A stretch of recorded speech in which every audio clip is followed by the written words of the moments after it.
თვითონ შურზეც მინდა ვთქვა ორი სიტყვა, თვითონ ემოცია, შური. ცუდი ემოციები საერთოდ არ არსებობს, რატომაც ადამიანები ემოციებს უნდათ და კარგად. ყველა ემოცია საჭიროა.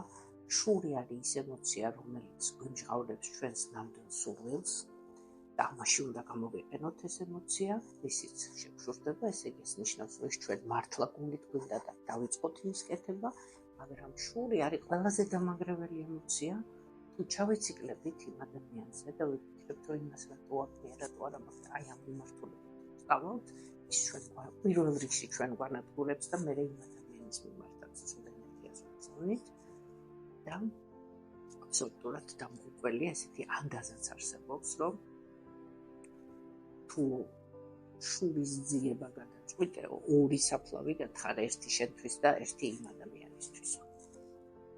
ანუ ეს შურის ძიება ეს არის ძალიან დაბალი ემოციები, დამანგრეველი ემოციები და არასასურველი.